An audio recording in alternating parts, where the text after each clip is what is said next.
This is John Dillingham. Today is the 6th of June in 2012. Seems like this is the anniversary of the D-Day landing in Normandy, where Nancy and I visited several years ago, which was a great experience. Today I want to talk about our family tree, and the occasion follows my speaking to the Clay County Historical Society annual get-together last Sunday at Mount Gilead Church, which is on Plattsburgh Road, north of 92 Highway, west of Kearney, and about a mile north or so. We had been there before with the Clay County Historical Millennium Board, of which I chair, and so they had kind of a silent auction, a church service, and in this old church, it must be the 1830s or 40s when it was constructed, a outdoor barbecue, so to speak, sandwiches and so forth. And then I gave the remarks, and I didn't realize it was their annual get-together, but anyway it was, and they asked me to talk about our family heritage in Clay County, and I told them I wanted to branch it into Platte County as well. I had 3 pieces of paper that Beverly Whitaker, who helps me on my family historical digging out of information, I handed out 3 pieces of paper. One, a pedigree chart that is fairly current, not totally accurate, but anyway, start, featuring 6 generations of our family collectively. And you have to keep in mind, while this is really done for our grandchildren, Allie and Molly, Lucas, Jack, and Lily, in their case, what I'm doing today is only 1/4 of who they are. And hopefully one of them will have an interest to fill in the blanks. And of course, Allie and Molly's will be different than Jack and Lucas and Lily. The second sheet I'll refer to quite a bit as we go along, and I handed this out, is a pie chart, a half a pie, showing 5 generations and not 6. That way the print, the dates were bigger, and I used colors so we could follow along and it could make some sense. And then the last sheet will be the 9 counties in Kentucky that are mainly around Lexington and the Bluegrass, as it's called, and the various families that came from one of those counties, such as Madison County to the south, which Richmond is the county seat. There are 6 families, or 8 or 9 or 10, depending on how you look at it, that came from that area. And while Bourbon County had just the Garretts and Mountjoys, which Paris is the capital, county seat of that. But anyway, it'll give you a feel. I've been very, very lucky in that this work over the last, let's say, 20 plus years really is simple in the respect compared to other families, in that it comes from Virginia mainly, especially through to Kentucky, and then before the Civil War in the 1830s or so, migrating to Clay or Platte County in Missouri. It's interesting on the pie chart that of the 5 generations listed in the various 4 colors, other than the Wigglesworth on the very bottom in the yellow, everybody else is buried in Clay or Platte County. Every one of them, plus some others. So I'm going to start now on the chart, and the first will be the Dillingham side. Of course, being the surname, that may be the one that I've had the greatest interest in, and I'm going to refer to a family tree series of 83 pages that Ann Todd in Lexington, Kentucky, and Beverly helped fill in. The first Dillingham arrived in Maryland, near Annapolis in the Chesapeake Bay, and his name was Robert. And I have been physically there.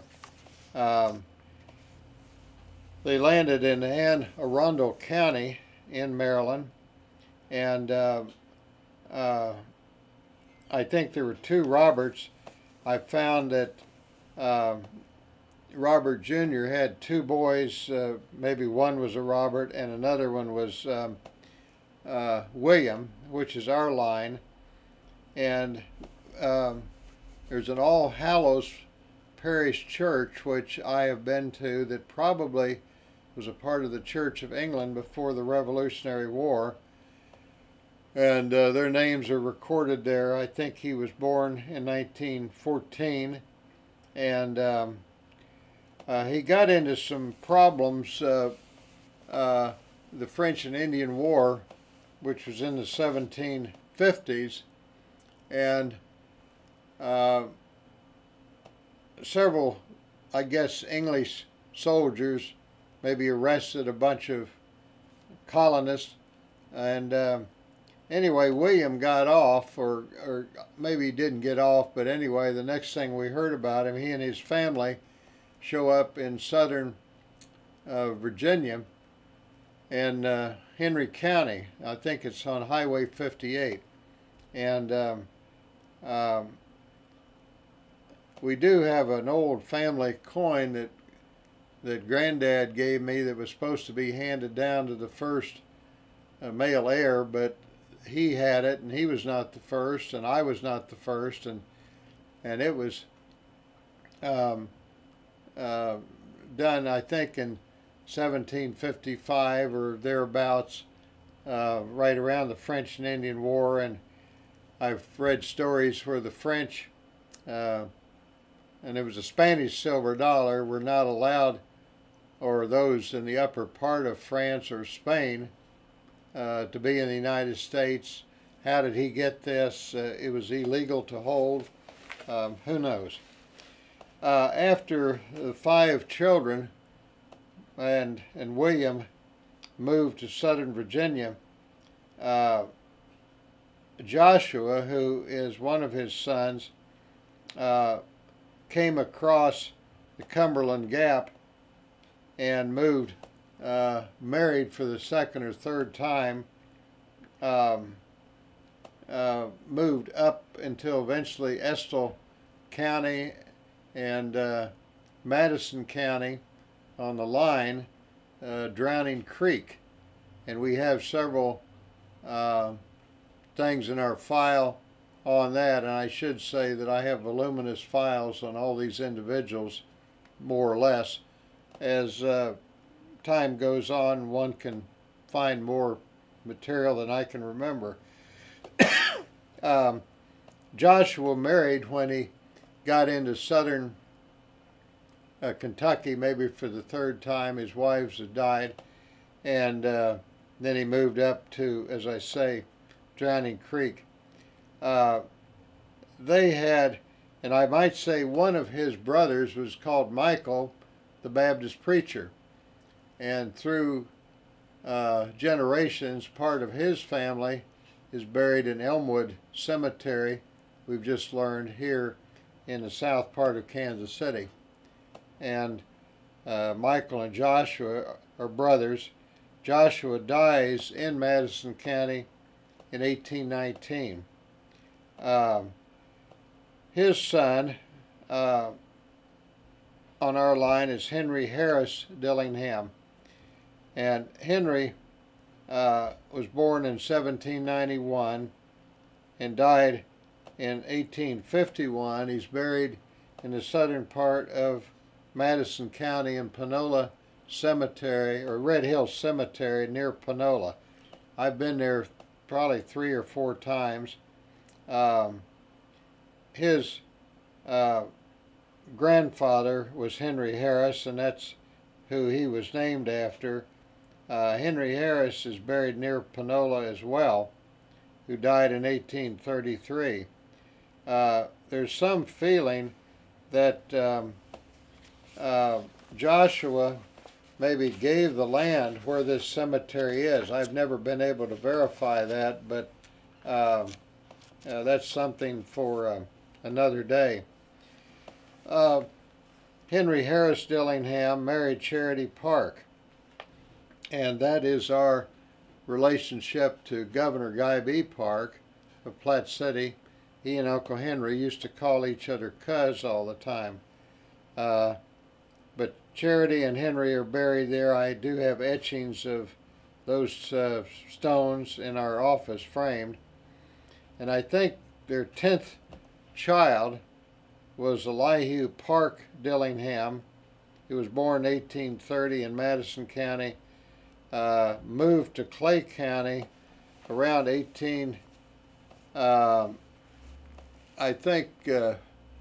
56 or so. He married Mary Jane White in 1852 down in Madison County.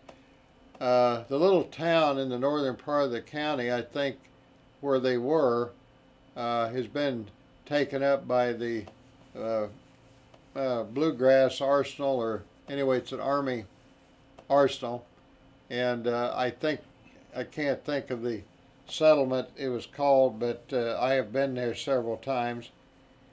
Anyway, Elihu stays with his sister in Clay County for 4 years, and then in 1858 moves right before the war to Platte County. His land, I think, was right north of, on the part of the airport ground today, and I lived on 4th Street, I think, in later years. He lived until 1916. He was 86. He was 6'4" to 6 inches tall, according to something we've read. We've just recently gotten a picture from Ed Douglas. His mom passed away, Dorothy June, who was Dad's first cousin. And they have a picture taken, we think, in 1916 when Dad was 6 and Uncle Mac 8, Uncle Speck 10, Seal was 12 or 13, and My was, and Seal was, say, 14, 15, 16. Dorothy June had not come along yet because she was born in, I think, 1920. But Elihu was an interesting guy, and I've forgotten how many children he had, but the oldest was John Henry Dillingham, who would be my great-grandfather and whom I'm named after. He was born in 1853 in Madison County, Kentucky, and I don't know when they moved up here, but as I say, probably the 1854 or 5, right after he was born. John Henry married in 1876. Ironically, another set of my great-grandparents, the Kemp Woods, were married in 1876, and then the Isaac Thompsons built their home at Maple Grove on the 100th anniversary of our country, 1876. And I should say that Elihu, as well as his son, John Henry, are both buried in the Platte City Cemetery. I do take flowers at Memorial Day and wreaths at Christmas to at least 4 or 5 cemeteries and in the Northland, and probably take 20 plus each time to aunts, uncles, and others that I knew, and or who were my grandparents or great great grandparents. John Henry was sheriff of Platte County twice and killed in the line of duty in August of 1900. We took little Allie when she was, I guess, 3 months old to that ceremony that was on the 100th anniversary, which would have been her great grandfather on the 100th anniversary of his dying, as far as we know, in Little Farley. This is the only law enforcement officer in Platte County to lose his life in the line of duty, on duty. John Henry, one of his sons, Joseph William, was a commission man in the 1870s at the stockyards, and I think quite a character. Another one, Aunt Jenny, was the youngest, I think, daughter. She had polio when she was quite young. She was a piano teacher. She died around 1960 at almost 90 years of age. Lived just a couple of doors west from Uncle Henry's house, and in fact, she and I, my first picture at my first wedding of Marion Kemp Woods, there's a picture of me when I was 9 years old in 1948 with my Aunt Jenny, who would have been an aunt to my grandfather. Speaking of my grandfather, Joseph Bobley Dillingham, there were 5 boys and 1 girl born to John Henry and Anna Lee Oldham. Anna died in 1891. I'm not sure whether she had consumption or what, but she was very young, 36 years old, and with 5 children. And later the sheriff died in 1900.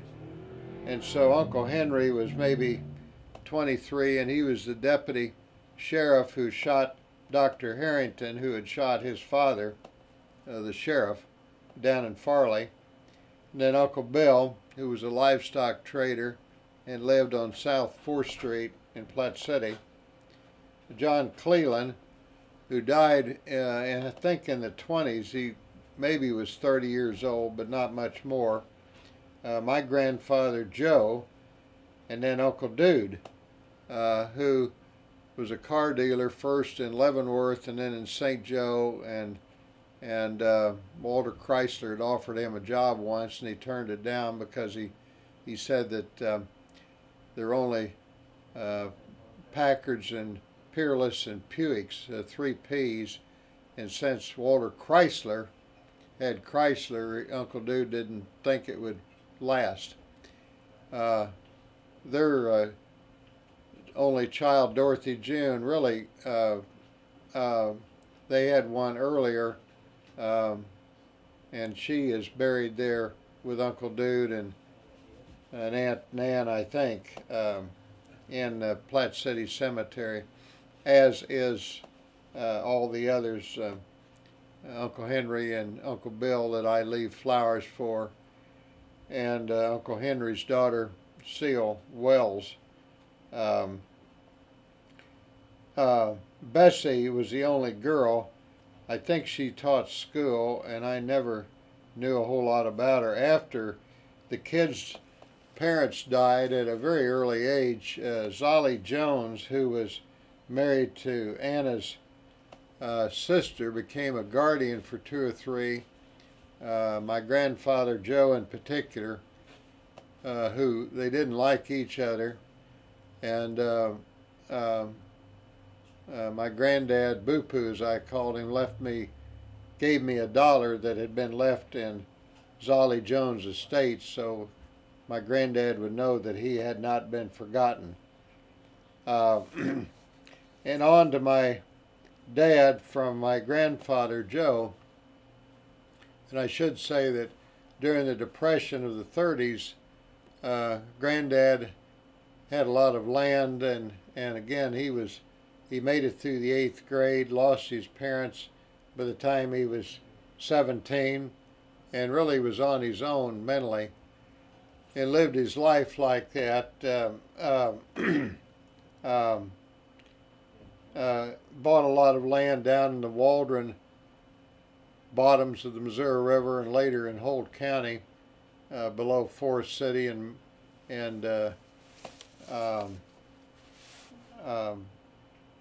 towns up there, but all usually bottom land. When he died in 1966,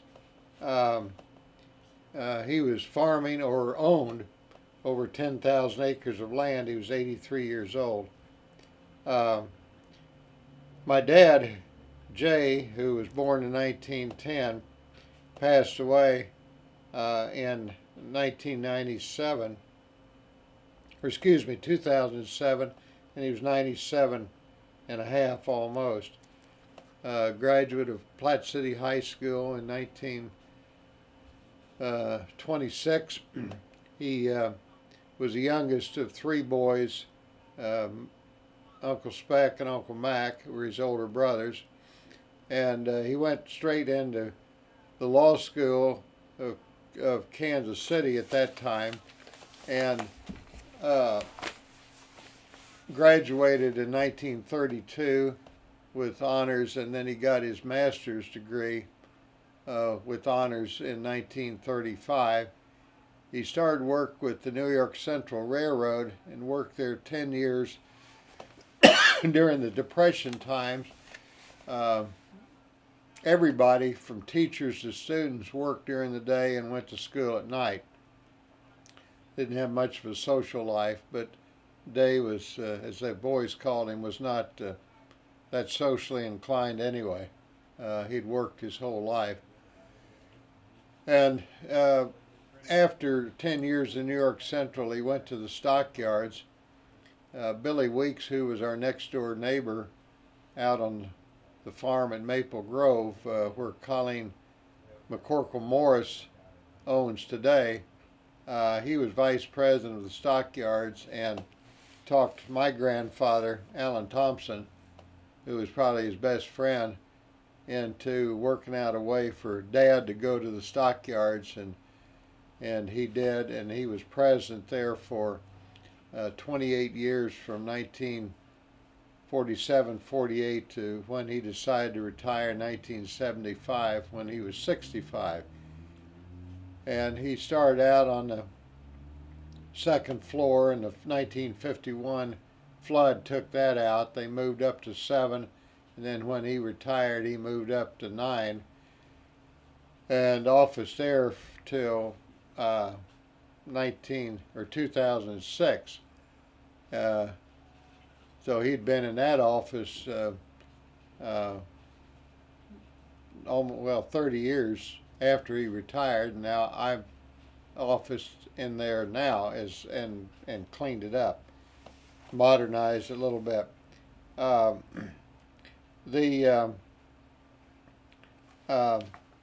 Hopefully that will, I might say on the Dillingham pie chart again, the F.M. Oldhams are buried in Platte City, and they would be the parents of Anna Oldham, who married John Henry Dillingham. Anna's grandmother, who is not on the chart, is a Rebecca Reynolds, and she's buried real close to them and close to Mr. Paxson in the west side part of the Platte City Cemetery, and she would be my great-great-great-grandmother there in the Platte City Cemetery. On my grandmother's side, Edna Chestnut, her grandparents, William Chestnut and Lucinda Garrett, William Chestnut was an officer in the Confederacy, presiding judge of the Platte County Court for, I think, 4 years, and his wife, Lucinda Garrett, was the granddaughter of Governor Garrett of Texas, Kentucky, living in Bourbon County near Paris, Kentucky, and Mount Lebanon is the name of his home, which was built in 1795. His painting is over the mantel. It's pictured in the Garrett book, and I told the lady when I went through there in 2005 that this book also has a little picture of Lucinda Garrett, and we have that oil along with her husband that I've had restored. So Governor Garrett, who is buried there on his place at Mount Lebanon, would be my, I guess, fourth or fifth great-grandfather.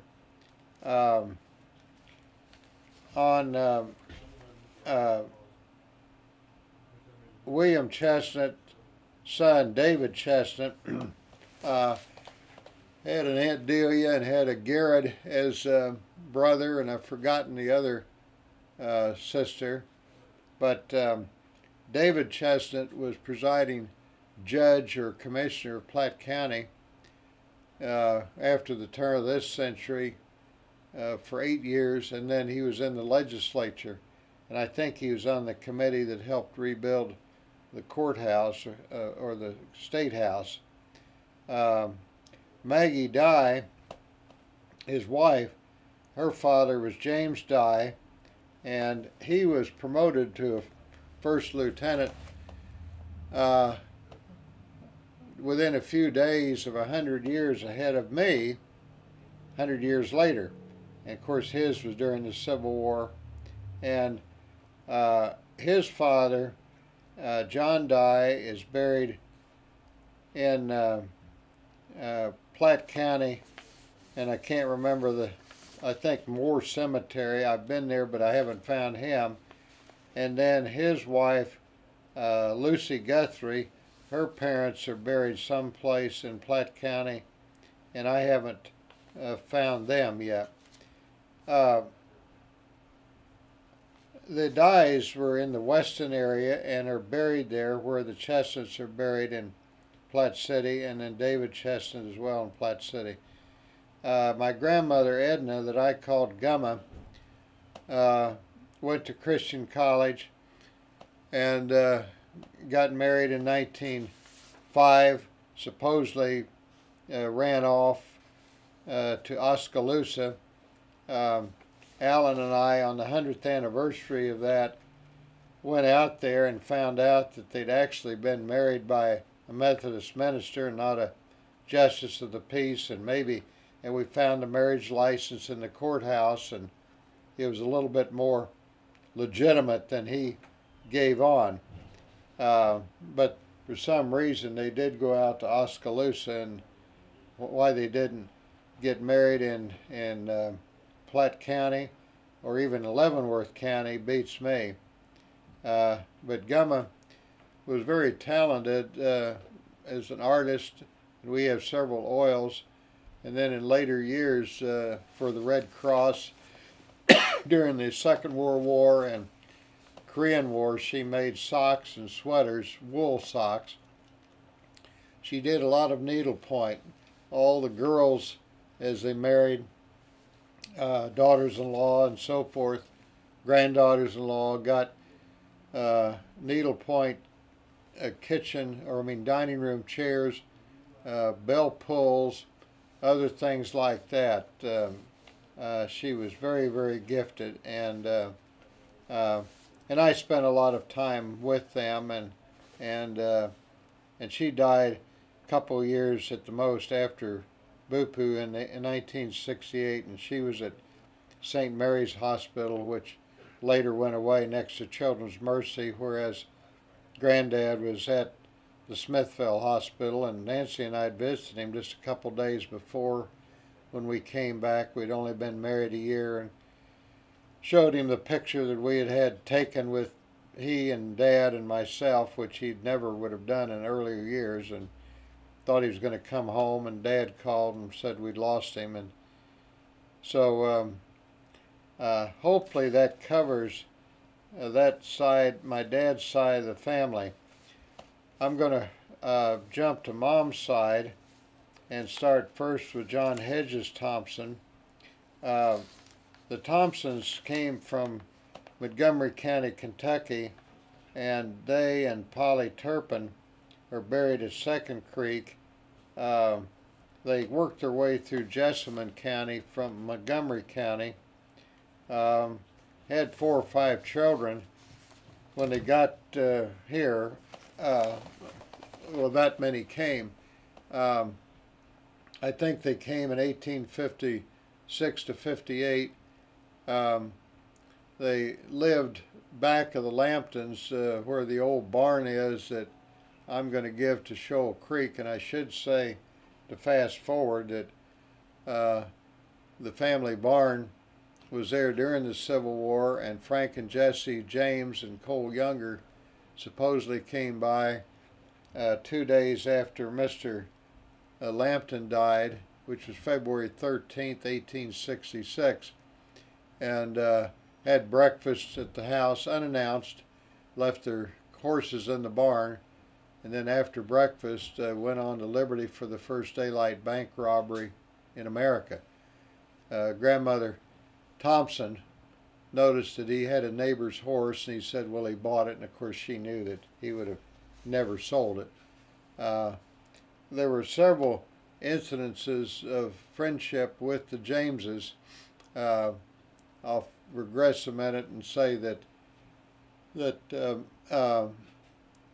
Mr. Lampton's son John was in the class of 1859. William Jewell and the Reverend Robert James, their father, was one of the founding trustees of William Jewell College. Isaac Thompson, that I will hit now, was a county judge in 1887 and 89, I think. I found the certificates signed by Governor Marmaduke. He had been a legislator in 1880. He later was elected to the legislature in 1888, 98, 99, in which he was chairman of the House Ag Committee, in which all the roads came under.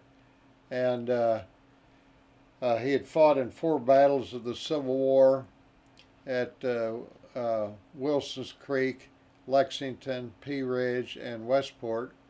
Had been a lieutenant captain, and some articles said promoted to colonel. He commanded the unit that captured the courthouse in Lexington, Missouri, where the Cannonball is, and for that was promoted, I guess, to captain, and given a sword, which I have put in a shadow box. He went to Scotland to get a bull and a couple of cows to start the Maple Grove Galloway herd, which became, for a brief time around the turn of the century, the largest in the country for Galloways. Is on Cookingham Drive, and they were the 3rd leg of the 4 legs that became the founding herds of the American Royal, the Galloway, even though the Herefords and Shorthorns were much bigger breeds. I think he opened the way for Alan Thompson, my grandfather, who was a page for a while with his father in Jeff City. Went to William Jewell, came back, didn't graduate because his dad needed him on the farm, and he got involved in the very beginning of the American Royal, since his father in the Galloway breed was breed number 3 in 1901. Alan Thompson became the first president when it was incorporated in 1905, and also at that time brought the horse show back then to name it the American Royal Livestock and Horse Show. In 1908, he was on the president of the State Fair Board in Sedalia. He'd been on the State Agricultural Board, I don't know, a number of years, appointed by Governor Major and Governor Polk, I think. I could be wrong on that. Later, under Governor Park, he was the first Old Age Assistance Commissioner. He'd been the manager of the horse show at the American Royal, maybe upwards of 28 years. He was first Governor Park's personal secretary, and then became the first Old Age Assistance Commissioner, which was the forerunner of Social Security. His name had been mentioned prominently to be the Director or Secretary of Agriculture, but that didn't happen. He was referred to as Colonel, where his dad was called Judge, and he had a low license plate, as I recall, it was 42 or something that he always had, but he died when I was 7 years old, I believe, and I think he'd had a stroke. On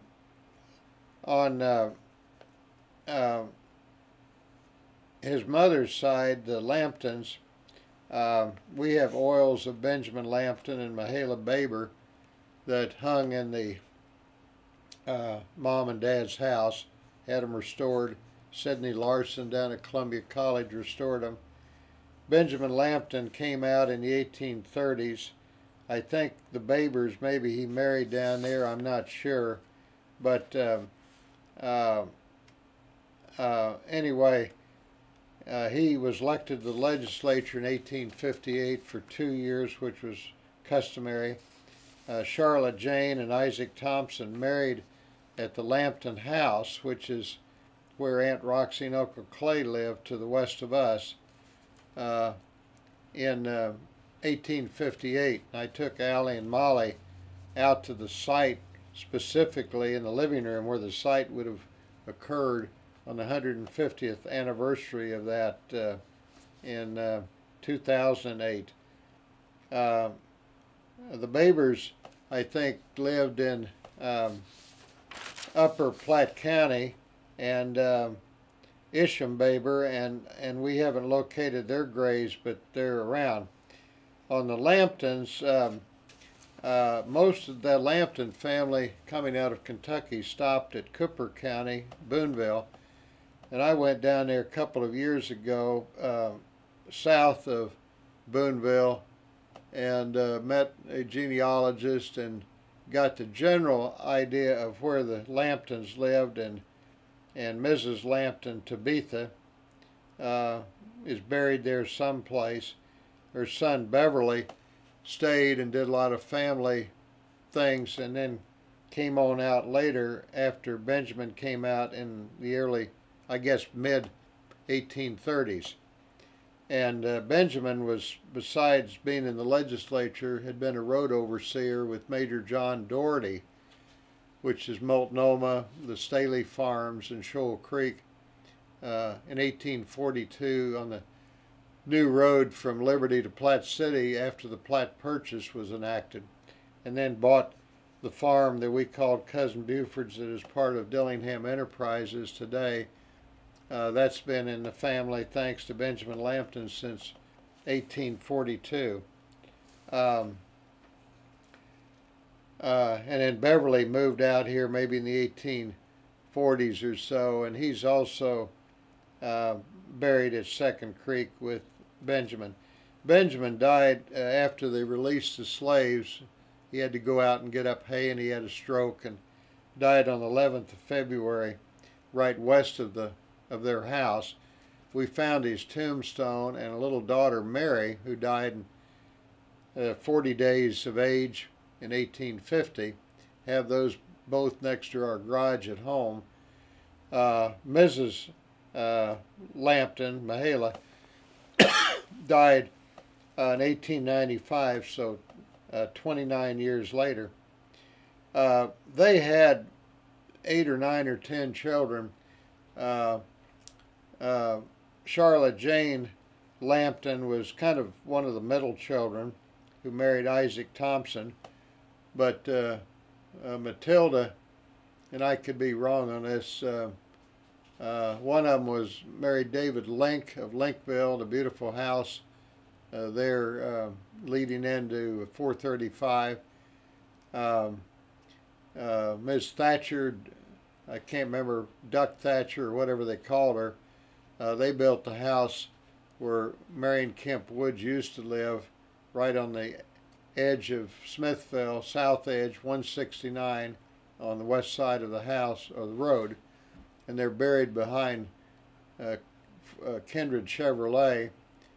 And their son was Ben Will Thatcher, who was a first cousin of Alan Thompson. In fact, I think he got his new 1905 or 6 Cadillac convertible after the wedding of Francie and Alan, which occurred at the Woods home at Woodlawn, and maybe his first cousin took him to the depot for their honeymoon, and I think Alan and Francie went to the Brown Palace in Denver and maybe Pikes Peak, I'm not sure. Another Lambton son, John, graduated from William Jewell in 1859, and we put his name along with other family members under a tree that we donated at William Jewell right east of the President's home, and put their name on stone. Dad and I both got the Yates Medallion, and Kemp, of course, got the first class of Yates Medallion. Bill went there in the 1990s and went to 3 Final Fours playing basketball as a KA. And then John Lambton, 1859, and Alan Thompson in the 1880s. So 6 of us have a connection to William Jewell.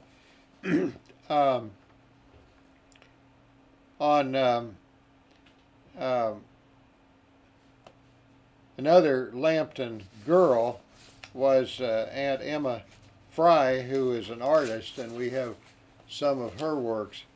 Oh, one side comment on Alan Thompson: before he married Francie, he was dating a lady from Smithville, Sister Patterson, and the Pattersons' home is still there right next to the bridge and the river on the main street of Smithville, and it's kind of a museum today.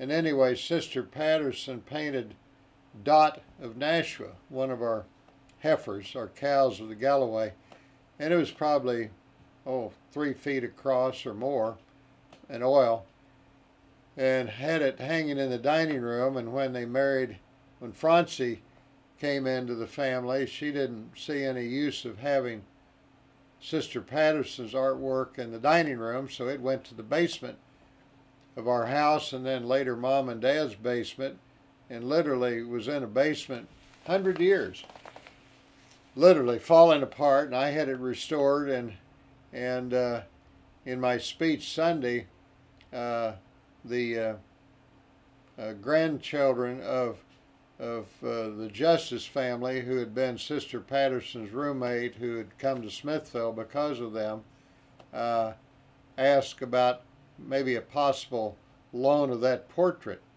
to the Patterson Museum in Smithville, since Sister Patterson did it. So that might be better than just sitting in a back room someplace.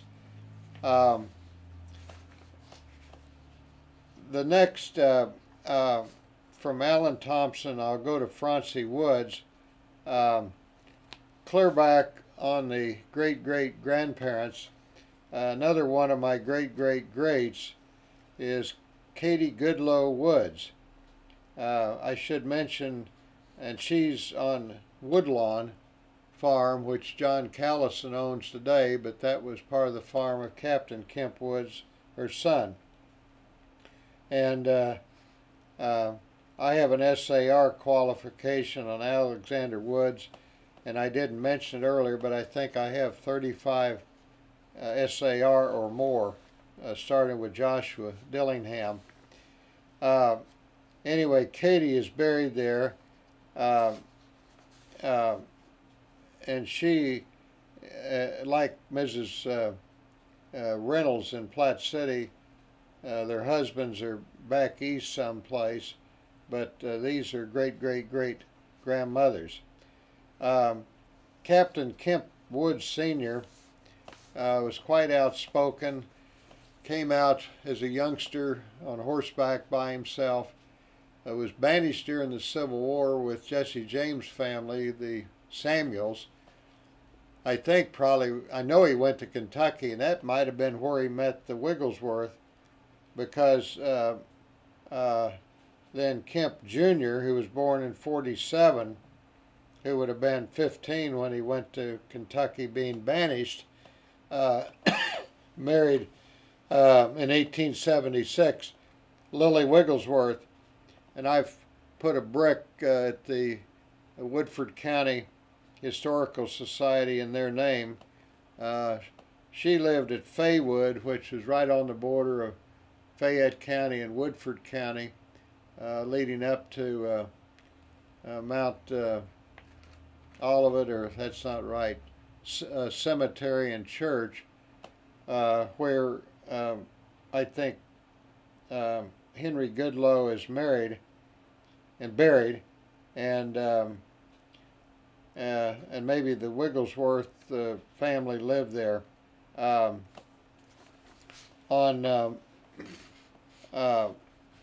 Kemp Sr., he married Sally Skinner, and ironically, just yesterday we met at the Skinner farm east of 2 miles east or so of Camden Point, Missouri, where the 7-foot obelisk of Phineas Skinner, who died in 1856, right before the Civil War. The family cemetery is there, and I want to erect the stone. Jerry Taylor lives there now, and by accident all of that came together. Also, Phineas Skinner's grandson, Phineas Skinner Woods, who is 4 years older than Kemp Woods Jr., was shot and killed following a picnic with his grandmother. You have to remember that Sally Skinner died in childbirth in 1847. So when her oldest son came back, his mom was gone, and maybe his dad was off fighting, and the grandfather was gone, and he ends up dying after his picnic, along with another private, when he was 20 years old, and found his tombstone there on the family farm as well. So that'll be my first great grandparents.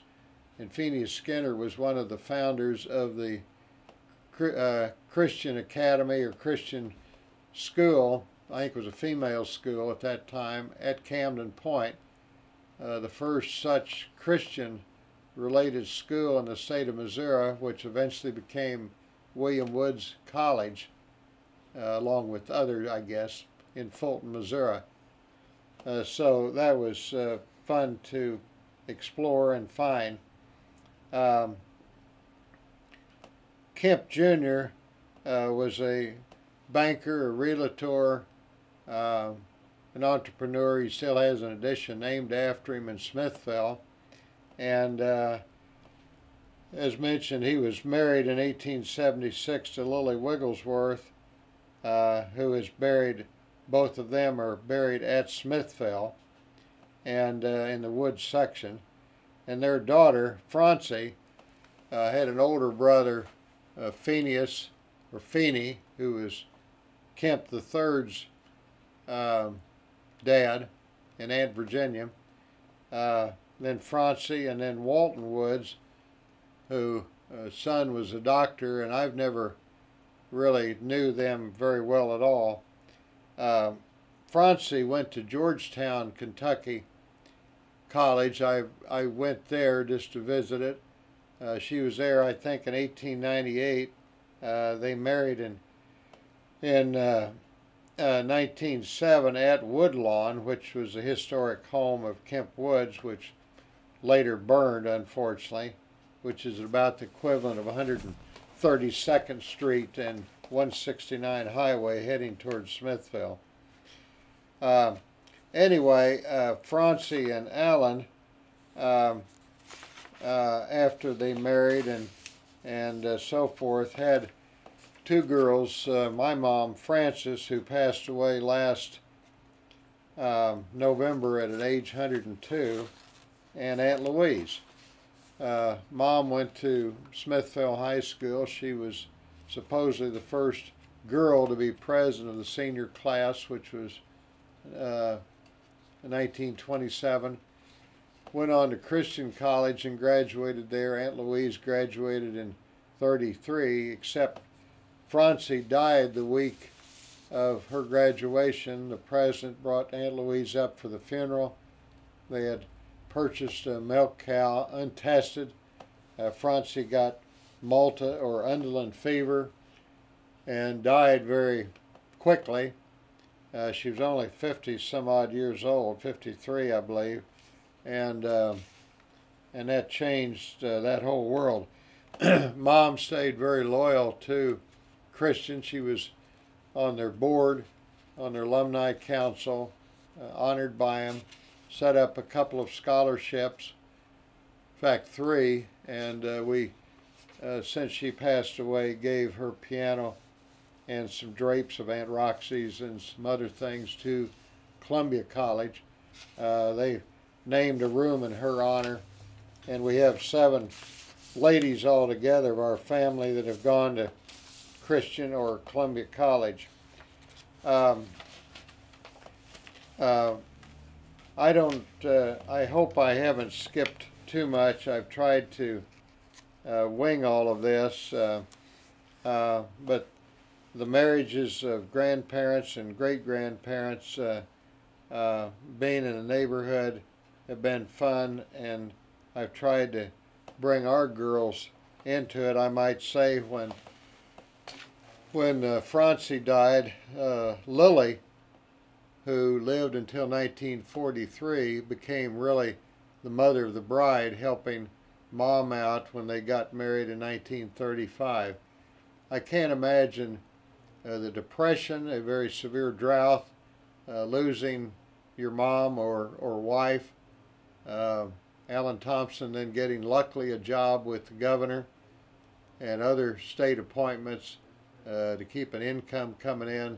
The crops had to be horrible because the grass, they had no rain. So I just can't imagine the times, plus the Great Depression. Somehow they survived it, and we're all the beneficiaries of that. Well, hopefully as I scan my family tree, have not overlooked too much.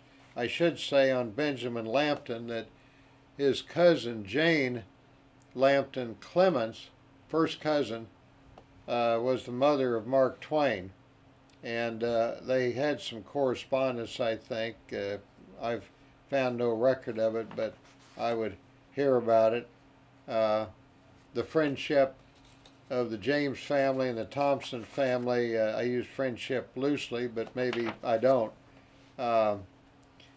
Dad would comment on James Dye that when he turned 90, back in, I guess, 1914 or something, or 20, maybe he died in 25, so it'd be 1924. Dad remembers him standing on his head, so that doesn't remember anything else about him, but that's intriguing as well.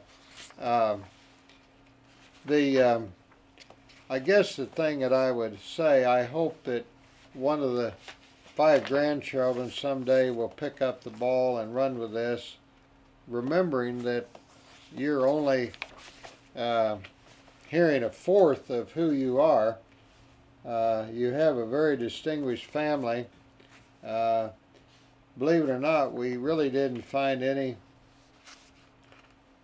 shady characters, which is just amazing, and All of them have had distinguished careers, haven't been in jail that we know of, and you have a lot to be proud of, a lot to live up to.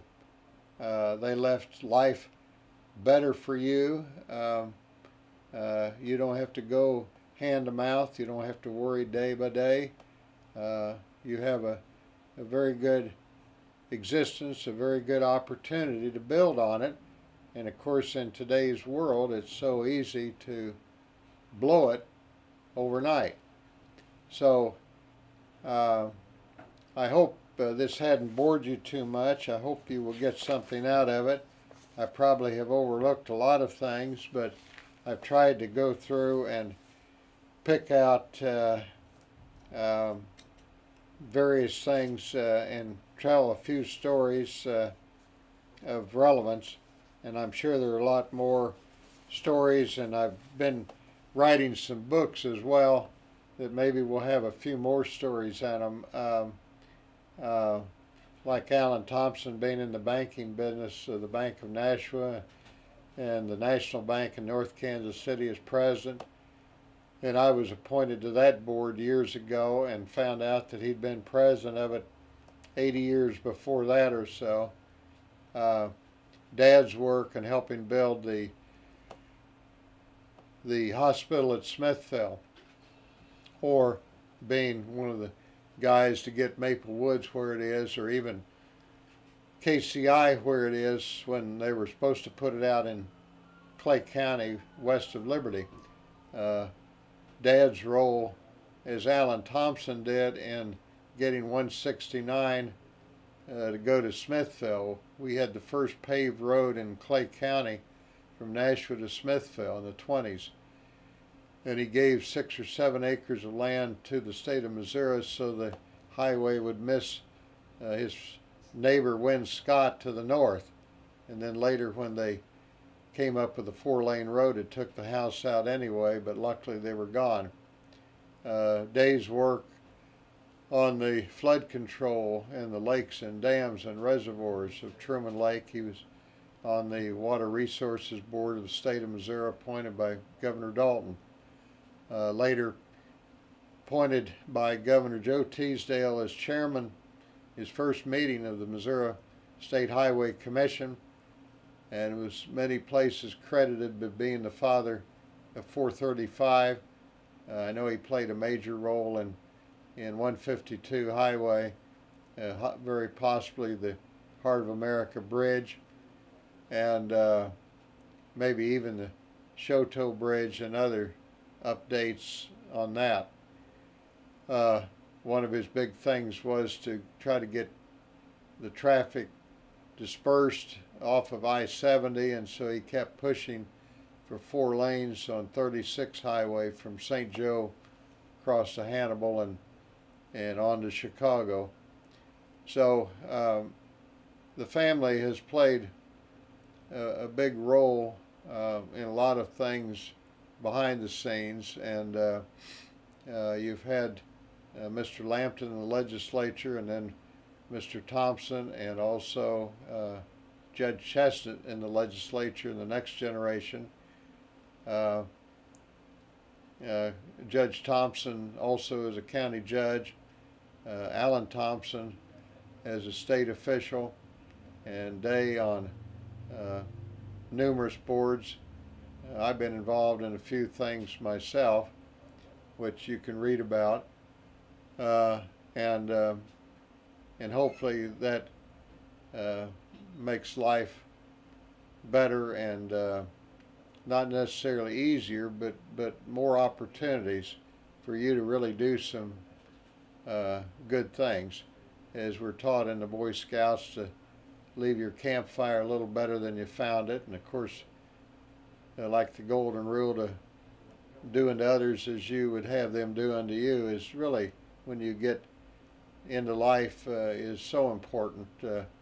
And do things, do your good turn each day, and do them without the thought of anything in return. Just do it because it's the right thing to do and help somebody out, and I can guarantee you that you'll be rewarded many, many times over, and especially when you're not expecting it. So I think I will sign off. I've probably gone over an hour, and this will be enough to bore you. And so hopefully some of you will find some interest and some good out of this. So thanks for listening, and good luck.